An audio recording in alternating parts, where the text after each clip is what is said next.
Hola, hola peloteras, hola, hola peloteros, vaya domingazo tenemos por delante, con primera división, con segunda división, con cuidado que no se habla de esto, aparte de mi Zamora y del Real Valladolid, derbi madrileño en primera federación, derbi madrileño en Liga de Honor Juvenil, no nos falta de nada como solemos decir por aquí, tampoco en fútbol internacional, con un Man United Liverpool, con un Inter-Nápoles, que luego tocaremos muy de refilón, porque tiene mucho que ver con el gran partido de hoy, que es el Atlético Fútbol Club Barcelona, que juegan a partir de las 9 de la noche. Nosotros no podremos contar ese encuentro en directo, porque estaremos regresando a la civilización desde la España olvidada. Tampoco podremos hacer directo antes, porque hay tanta actividad que lo prioritario es seguirla, observarla para luego poder analizarla, y hay que poner todos los aparatos al servicio de los eventos deportivos que hay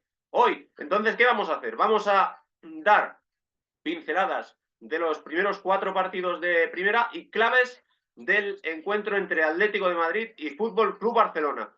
Está comenzando en estos instantes el Sevilla-Celta, que tiene el máximo interés en comprobar cómo se estrena Claudio Giraldez, entrenador que dirigía al Celta B y que ha relevado a un Rafa Benítez que es imposible hacerlo peor que él, así que a poco que lo haga bien Claudio Giraldez lo hará mejor. 35 años, bueno, mejor dicho, ha cumplido los 36 hace menos de un mes. Claudio Giraldez nació el 24 de febrero de 1988 en Porriño, o Porriño, que también allí nació Gabri Veiga, el ex jugador del Celta de Vigo. Es más joven que Yago Aspas, es el segundo entrenador del 88 que está en la liga, además de Íñigo Pérez, el segundo de Iraola, del que ya hablamos el otro día, para intentar desmarcarlo de su antiguo maestro o su antiguo jefe, y creo que hicimos bien. Y el caso es que Claudio Giraldez tiene muy buena fama, su equipo filial jugaba muy bien y además conseguía buenos resultados. Está confiando en la cantera en el primer 11 hasta el punto de que 3 jugadores con un dorsal más alto del 25, es decir, con ficha del B, Hugo Álvarez, Hugo Sotelo y Carlos Domínguez, están siendo de la partida, aunque es cierto que también el Celta tiene bajas, sobre todo en el centro del campo. Pero ahí queda eso. Un Claudio Giraldez que, por cierto, me ha sorprendido un dato biográfico suyo, no como entrenador, sí como jugador. Pasó por las canteras tanto de Real Madrid como de Atlético de Madrid, que juegan hoy, como comentaba al principio, tanto en primera ref como en división de honor juveniles. ¿Qué más decimos de lo de hoy? Pues que a las 4:15 hay un Las Palmas Almería, en el que el morbo está en el regreso de, sobre todo, Jonathan Viera y también Pepe Mel a Gran Canaria. Un Villarreal Club de Fútbol, Valencia Club de Fútbol, que es Marcelino contra sus ex, y el Villarreal a ver cómo reacciona después de quedarse bastante cerca de igualar el 4-0 del Marsella en la Europa League, pero despedirse, aunque con todos los honores del mundo, en ese partido de vuelta. El Valencia, que ha descansado toda la semana y que sigue buscando Europa. En el turno de las 6:30 está ese Rayo Vallecano titubeante que coquetea con el descenso, pero que por suerte para ellos el Cádiz perdió el viernes, así que tiene menos presión, contra un Real Betis Balompié que tiene que espabilar precisamente porque ganó la Real Sociedad. Y a las 9 de la noche tenemos el gran partido de la jornada, mientras seguimos las evoluciones de ese Sevilla-Celta y el primer ataque de los vigueses, con un Yago Aspas que casi llega a la pelota que le servía Hugo Álvarez. Ha salido con toda una declaración de intenciones, pero a lo que vamos, lo de el Metropolitano. ¿Cuáles son para mí 5 claves que se pueden dar al margen del desarrollo táctico del encuentro en ese partido del Metropolitano? La primera tiene que ser inevitablemente el factor campo. El factor campo del Atlético de Madrid de esta temporada está siendo abrasador para los rivales, porque de 14 partidos de liga ha ganado 13, ha empatado 1, no ha perdido ninguno, ni que decir tiene que es el mejor anfitrión del campeonato. También hay que añadir a estos 4 victorias en Champions, la última gloriosa para acceder a cuartos de final, y eso sí, una derrota, el único lunar, pero grande, contra el Athletic de Bilbao en la Copa del Rey. Pero el Fútbol Club Barcelona tiene también unos registros formidables como visitante, enturbiados por el exceso de empates, porque tiene 7 victorias y 6 igualadas, pero ninguna derrota. Las únicas 3 derrotas del Barça en el Campeonato Nacional de Liga de Primera División, temporada 2023-2024, son contra el Madrid, frente al Girona y ante el Villarreal, todas en casa alquilada, en el Estadio Olímpico de Montjuic. Pero es cierto que debería pesar mucho el factor campo que el Atlético hace tan temible para los demás, porque hablamos de un equipo tan bipolar que es capaz de perder fuera de casa con un Cádiz que acumula 25 partidos sin ganar entre Liga y Copa y que luego le da la vuelta a una eliminatoria contra el subcampeón de Europa, Inter de Milán, que no había perdido en todo 2024 y que solo contaba sus partidos por victorias. Veremos si hacen prevalecer los hombres del Cholo Simeone el factor campo, porque la segunda clave es que para el Barça es el último tren para la Liga.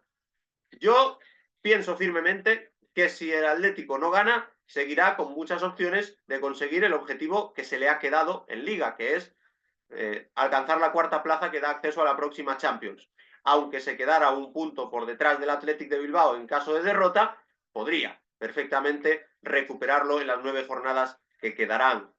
En el caso de la lucha por el segundo puesto, pues desde luego que el Atlético todavía le va a quedar un poquito lejos, pero para el Barça, aunque pierda hoy, va a seguir pudiendo luchar por esa segunda posición porque el ritmo de puntuación del Girona ha bajado y se quedaría solo a un punto, en todo caso, el equipo culé si perdiera hoy. Ahora bien, lo de ganar la Liga pasa para el Barça por ganar hoy o ganar hoy. Es tan sencillo como esto.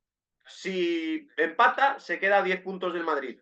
Si pierde, se queda a 11 puntos del Madrid. Si gana, se pone a 8, que es una distancia todavía considerable, pero con un clásico por delante en el Bernabéu.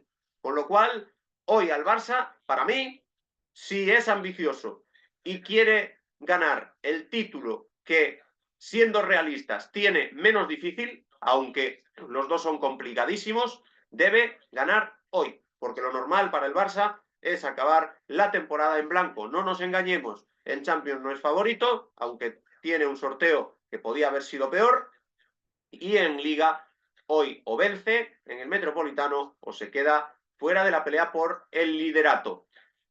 Pero tiene a su favor, una vez dichos 2 datos que pueden estar del lado del Atlético de Madrid, como es el factor campo y que el Barça tenga esa espada de Damocles sobre la cabeza, que bien suena esto, me parece que te gusta la mitología, pues el tercer factor ya es a favor del Barça, porque el récord perfecto de Xavi contra Simeone es digno de mención. Han jugado 4 partidos de Liga, uno en la primera temporada en la que llegó Xavi Hernández para sustituir a Koeman, 2 en la campaña pasada y 1 en la primera vuelta, como es lógico.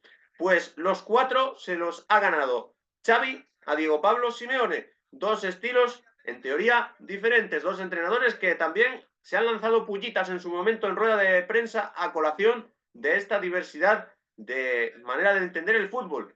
Pues bien, primer partido de Xavi contra Simeone, 4-2 en Barcelona, que fue cuando el Cholo estuvo más desafiante. El siguiente partido, 0-1.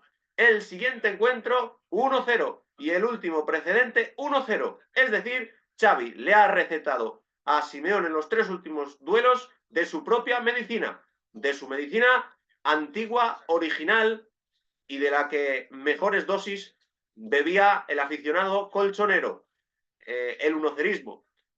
Esto ha sucedido además con un Barça siendo bastante superior en 2 de esos 3 encuentros, en el del año pasado en el Camp Nou y en el de la primera vuelta en el Estadio Olímpico de Montjuic. Parece que Xavi le tiene tomada la medida a Simeone y también con un par de excepciones que Simeone en Liga, y remarco, en Liga y en todo lo que no es Champions, no le acaba de coger el tranquillo al Fútbol Club Barcelona, al que eliminó 2 veces en Champions, en cuartos de final de 2014 y 2016. ¿Quién sabe si se pueden volver a ver las caras en semifinales de la máxima competición europea?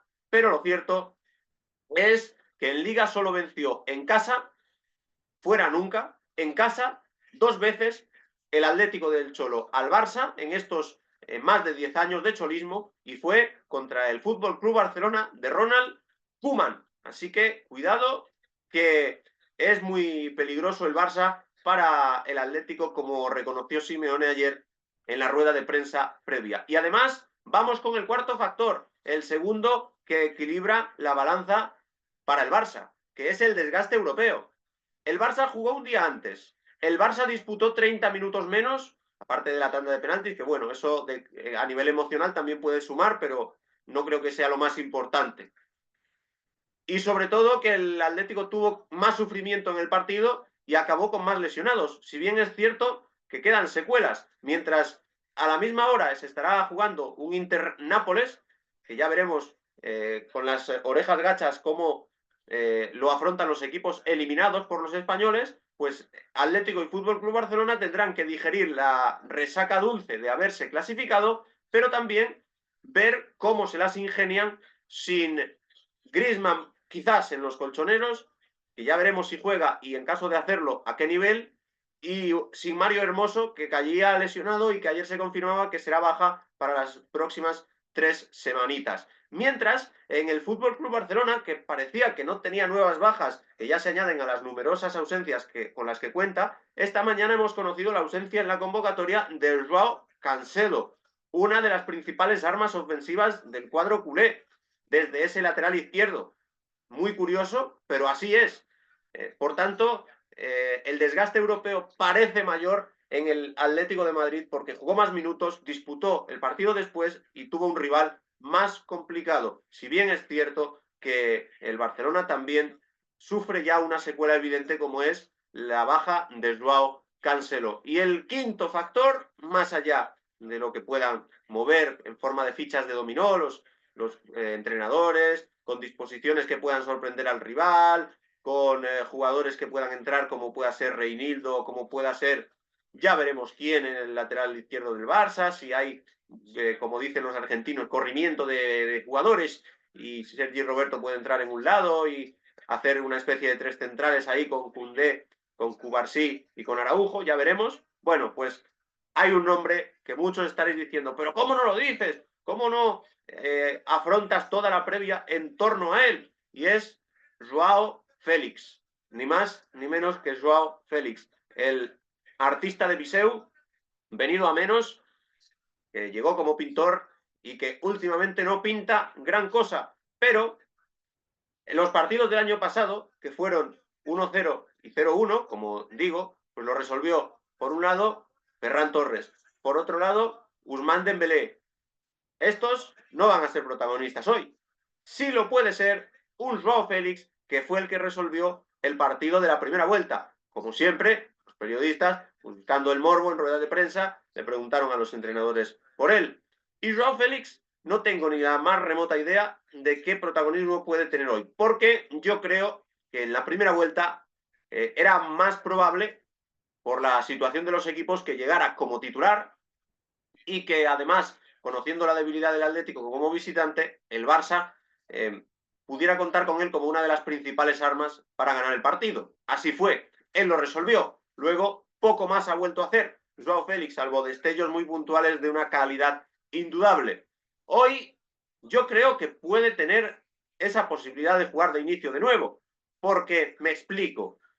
El Barça cuenta con Lamine Yamal como arma mortífera y de necesidad, pero hoy no he hablado de Lamine Yamal porque ya lo he hecho anteriormente y porque creo que en ese plan de dosificación de un chico que, no lo olvidemos, solo tiene 16 años, habiendo jugado los 2 últimos partidos y visto la tarjeta amarilla en el último, en el que acabó sofocado contra el Nápoles, veo bastantes opciones de que, además, aprovechando las ganas que le tendrá Joao Félix al Atlético, juegue como titular. Y que Rafinha esté a perfil bueno, en teoría, por la banda derecha.